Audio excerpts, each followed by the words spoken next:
সুপ্রিয় শিক্ষার্থী বন্ধুরা, ডিজিটাল একাডেমির পক্ষ থেকে জানাই আন্তরিক অভিনন্দন। আগামী bar council exam MCQ exam 2025 উপলক্ষে একটি গুরুত্বপূর্ণ মডেল টেস্ট আপনাদের সামনে এই ভিডিওর মাধ্যমে তুলে ধরলাম। তো আমরা মডেল টেস্টটি দেখি। তো এখানে প্রথমে বলছে যে দ্য স্পেসিফিক রিলিফ অ্যাক্ট 1877 এর অধীনে কোনো আদালত ফৌজদারি কার্যধারা স্থগিত করার জন্য নিচের কোন আদেশটি দিতে পারে। তো এখানে উত্তর হচ্ছে মানে এখানে বলছে যে সুনির্দিষ্ট প্রতিকার আইনে যদি কোনো মামলা হয় সেটাকে ফৌজদারি কার্যধারাকে স্থগিত করতে পারে কিনা। তো ফৌজদারি কার্যধারা কি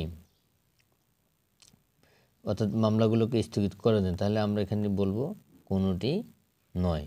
আমরা দেখব দ্য স্পেসিফিক রিলিফ অ্যাক্টের কত ধারায় নেতিবাচক চুক্তি পালনের কথা বলা আছে, অর্থাৎ নিষেধাজ্ঞার কথা বলা হয়েছে। তো এটা আমরা জানি যে সুনির্দিষ্ট প্রতিকার আইনে 57 ধারায় নেতিবাচক চুক্তি পালনের কথা বলা আছে, তাহলে উত্তর হবে খ। তো এখন আমরা 3 নম্বর কোশ্চেনটা একটু দেখি। এর বলছে মামলা বিচারাধীন থাকা অবস্থায় যখন বিবাদী তার পাওনাদারকে প্রতারিত করার জন্য কি করে, যে নিজস্ব সম্পত্তি অপসারণ করার ইচ্ছা প্রকাশ করে, তখন কি করতে হয়, বা তখন কিন্তু আদালতের কাছে যে একটা আবেদন করা লাগে, তখন সেই আবেদনটা কি আবেদন, সেটা হচ্ছে অস্থায়ী নিষেধাজ্ঞা। তাহলে কি হবে, আমার উত্তর খ, অস্থায়ী নিষেধাজ্ঞা। এখন আমরা 4 নম্বর কোশ্চেনটা একটু দেখি। সুনির্দিষ্ট প্রতিকার আইনের কত ধারায় রিসিভার নিয়োগ করা হয়। সুনির্দিষ্ট প্রতিকার আইনের কত ধারায়, 44 ধারায় রিসিভার নিয়োগ করা হয়। আচ্ছা, 40, 41 এবং হচ্ছে 41 ধারা, 40 ধারা এবং 43 ধারা। তো 41 ধারা হচ্ছে দলিল আংশিক বাতিলের কথা বলছে, এবং 40 ধারা বলছে দলিল আংশিক বাতিলের কথা বলা হয়েছে, এবং 41 ধারা বলছে যে দলিল বাতিলের ক্ষেত্রে ক্ষতিপূরণের নির্দেশ প্রদানের কথা বলা হয়েছে, এবং 43 হচ্ছে ঘোষণামূলক মোকদ্দমার ফলাফল, আর 42 ধারায় যেটা আমরা দেখেছি সেটা হচ্ছে যে ঘোষণামূলক মোকদ্দমার কথা বলা আছে, আর 43 হচ্ছে রিসিভার নিয়োগ। আচ্ছা, তো এখন 5 নম্বর প্রশ্নটা একটু যদি দেখি, যে কোনো ব্যক্তি স্থাবর সম্পত্তি সংক্রান্ত একটি ঘোষণামূলক মোকদ্দমা দায়ের করতে পারে যদি ওই সম্পত্তি তার কি থাকে, একছত্র দখল থাকে। উত্তর খ, মানে আংশিক হবে না, একছত্র দখল থাকে। এখন আমরা 6 নম্বর কোশ্চেনটা একটু যদি দেখি। দলিল বাতিলের মামলায় রেজিস্ট্রিকৃত কোনো দলিল বাতিলের ডিক্রির কপি আদালত পাঠাবে, কোথায় পাঠাবে, তাহলে যেখানে অর্থাৎ রেজিস্ট্রিটা সম্পন্ন হয়েছে সেখানে, তার মানে হচ্ছে দলিলটি সম্পাদন যেখানে হয়েছে, অর্থাৎ উত্তর ঘ। এখন আমরা কত দেখব, 7 নম্বর কোশ্চেনটা একটু দেখি। আপনারা একটু গুরুত্ব দিয়ে মনোযোগ সহকারে দেখবেন, হয়তো বা একটু ভিডিওটা বড় হতে পারে, আসলে ভিডিওটা না, আপনি পুরো একটা মডেল টেস্ট আপনি যদি আধা ঘন্টা বা 1 ঘন্টা তো লাগবে না, 30 মিনিট বা আপনার হয়তো 25-30 মিনিটের মধ্যে আপনি হয়ে যাবে। তো 7 নম্বরটা একটু যদি দেখি, দ্য স্পেসিফিক রিলিফ অ্যাক্ট 1877 এর কত ধারায় রেস্টিফিকেশন অফ ইনস্ট্রুমেন্ট এর কথা বলা আছে, অর্থাৎ মানে আমরা জানি যে দলিল সংশোধনের বিষয় বলছে, তাহলে উত্তর হবে ঘ, 31 ধারায়। আপনি ইংলিশটা খুব ভালোভাবে গুরুত্ব দিয়ে দেখবেন। 8 নম্বর কোশ্চেনটা যদি আমরা একটু দেখি, যে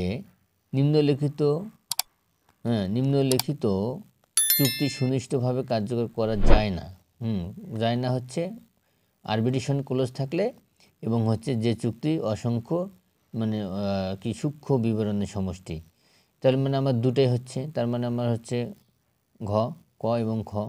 আচ্ছা, এখন 9 নম্বর কোশ্চেনটা আমরা দেখি। সুনির্দিষ্ট প্রতিকার আইনের 8 ধারার মামলার ক্ষেত্রে প্রমাণ করতে হবে, কি প্রমাণ করতে হবে, প্রমাণ করতে হবে সম্পত্তিতে সত্ত্ব ও মালিকানা। 8 ধারা মামলা সত্ত্ব এবং মালিকানা, কিন্তু দখল বেদখল হচ্ছে 9 নম্বর, অর্থাৎ সুনির্দিষ্ট প্রতিকার 9 ধারায়, আর 8 ধারা হচ্ছে সত্ত্ব এবং মালিকানা, তার মানে উত্তর হচ্ছে খ। আচ্ছা, এখন 10 নম্বর কোশ্চেনটা যদি দেখি, চুক্তির জন্য সমুদয় বা আংশিক পরিশোধ। হ্যাঁ, তো এখানে হচ্ছে আর্নেস্ট মানি অর্থাৎ ফেরতের মামলা সুনির্দিষ্ট প্রতিকার আইনের কত ধারায় করা যায়। হ্যাঁ, তাহলে এখানে আমরা কী পাচ্ছি, উত্তর হচ্ছে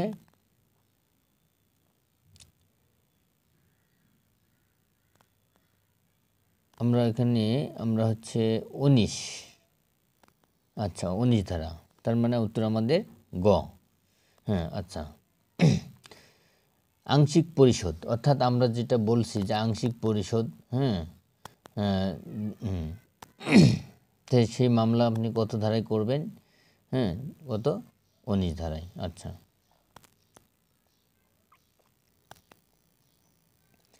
এগারো নম্বর কোশ্চেন যদি দেখি, এখন আমরা তামাদি আইনের পাঠে আসলাম। তামাদি আইনের 6 ও 7 ধারার নিচের কোন ক্ষেত্রে প্রযোজ্য নয়? 6 ও 7 ধারার নিচের কোন ক্ষেত্রে প্রযোজ্য নয়? মূল মামলার ক্ষেত্রে, হ্যাঁ, এবং হচ্ছে আপিলের ক্ষেত্রে, রিভিউর ক্ষেত্রে, এবং খ এবং গ। তার মানে আপিলের ক্ষেত্রে এবং রিভিউর ক্ষেত্রে 6-7 ধারা প্রযোজ্য নয়, তার মানে উত্তর আমাদের ঘ। 12 নম্বর কোশ্চেন যদি দেখি, তামাদির মেয়াদ গণনা করতে হয় কত ধারায়? তাহলে তামাদির মেয়াদ গণনা করতে হবে কত ধারায়? 12 থেকে 25 ধারায়, তার মানে উত্তর হচ্ছে খ। আচ্ছা, এখন আমরা 13 নম্বর কোশ্চেনটা যদি দেখি, তামাদি আইনের 5 ধারায় তামাদি মওকুফের জন্য আবেদন মঞ্জুর করা আদালতের জন্য কি? এটা কি বাধ্যতামূলক, বিবেচনামূলক, নির্দেশনামূলক এবং আদেশমূলক? অবশ্যই এটা হচ্ছে বিবেচনামূলক। হ্যাঁ, এটা হচ্ছে বিবেচনামূলক। তাহলে তামাদি আইনের 5 ধারা হচ্ছে আদালতের জন্য বিবেচনামূলক। তামাদি আইনের 5 ধারায় তামাদি মওকুফের আবেদন মঞ্জুর করা না করা, এটা হচ্ছে আদালতের জন্য বিবেচনামূলক। এখন আমরা 14 নম্বর কোশ্চেনটা যদি দেখি, 14 নম্বর কোশ্চেন বলছে, কোনো মামলার জন্য নির্ধারিত তামাদির মেয়াদ গণনার ক্ষেত্রে বাদ যাবে, মানে কি বিষয়গুলো বাদ যাবে? অর্থাৎ যেদিন থেকে উক্ত মেয়াদ আরম্ভ হবে, অর্থাৎ সেই দিন, অর্থাৎ আমরা যেদিন ঘটনা ঘটে সেই দিন, অর্থাৎ যেদিন থেকে উক্ত মেয়াদ আরম্ভ হবে সেই দিনটা, অর্থাৎ সেই প্রথম দিনটা বাদ যাবে। তার মানে উত্তর আমাদের ঘ, গ। উত্তর হচ্ছে আমাদের গ। এখন 15 নম্বর কোশ্চেন যদি আমরা দেখি, দ্য লিমিটেশন অ্যাক্ট 1908, হ্যাঁ, এর কত ধারায় effect of acknowledgement and writing সম্পর্কে আলোচনা করা হয়েছে? আচ্ছা, প্রাপ্তি স্বীকার, আমরা যে বিষয়টা কিন্তু আমরা বলছি যে প্রাপ্তি স্বীকার, তো প্রাপ্তি স্বীকার সম্পর্কে কিন্তু আমাদের লিমিটেশন অ্যাক্ট কথা বলছে 19 ধারায় বলছে, তার মানে উত্তর আমাদের খ। আচ্ছা, তো আর তামাদি আইনের 18 ধারায় কী বলছে? প্রতারণার ফলাফল যদি প্রতারণা করে, আর 20 হচ্ছে কি আংশিক দেনা পরিশোধ, আর হচ্ছে আংশিক দেনা পরিশোধের বিষয়গুলো বলছে। আর যদি আমরা 21 যে ধারাটা রয়েছে, সেখানে 21 ধারা, আচ্ছা, অক্ষম ব্যক্তির প্রতিনিধির বিষয়গুলো আলোচনা করছে। তো যাই এখন আমরা যেটা দেখব সেটা হচ্ছে 16 নম্বর কোশ্চেন। 16 নম্বর কোশ্চেন হচ্ছে দ্য লিমিটেশন অ্যাক্ট এর কত ধারায় অ্যাডভান্স পজিশন নিয়ে আলোচনা করা হয়েছে? এটা খুবই গুরুত্বপূর্ণ একটা বিষয়। অ্যাডভান্স পজিশন আমরা জবরদখল বলি, হ্যাঁ, যে অ্যাডভান্স পজিশন হচ্ছে 28 ধারায়। কত বলছে? 28 ধারায়, তার মানে উত্তর আমাদের গ। 17 নম্বর কোশ্চেন যদি দেখি, নাবালক অভিভাবক কর্তৃক কোনো সম্পত্তি হস্তান্তর হলে তা বাতিল করার জন্য নাবালক সাবালক হওয়ার পর মামলা দায়ের করতে পারেন কত বছরের মধ্যে? এটা কিন্তু গুরুত্বপূর্ণ। কত বছরের মধ্যে মামলা দায়ের করতে পারেন? 3 বছরের মধ্যে। উত্তর হচ্ছে গ, 3 বছরের মধ্যে। 17। আচ্ছা, 18 নম্বর কোশ্চেনটা যদি আমরা একটু দেখি, 18 নম্বর কোশ্চেন বলছে যে গৃহের কাজের লোক শ্রমিকের যখন মজুরি বকেয়া পড়ে, মানে বকেয়া পড়ে যায়, তখন তার বকেয়া আদায়ের জন্য কত বছরের মধ্যে মামলা দায়ের করতে পারবে? মানে শ্রমিক কত বছরের মধ্যে মামলা দায়ের করতে পারবে? অবশ্যই কত? 1 বছরের মধ্যে মামলা দায়ের করতে পারবে।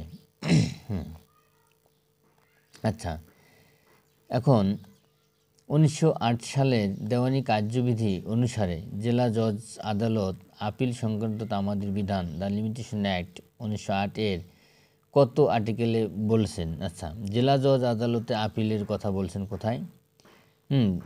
জেলা জজ আদালতে আপিলের কথা বলছেন 152-তে। তাহলে জেলা জজ আদালতে আপিলের কথা বলছেন কত? 152-তে। হ্যাঁ, আচ্ছা, তাহলে উত্তর আমাদের হচ্ছে খ।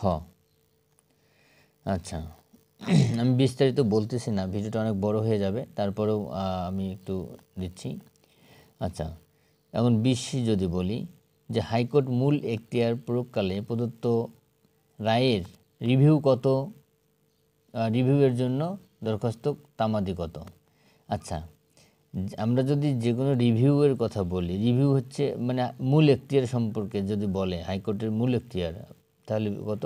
20 দিন। উত্তর হচ্ছে গ।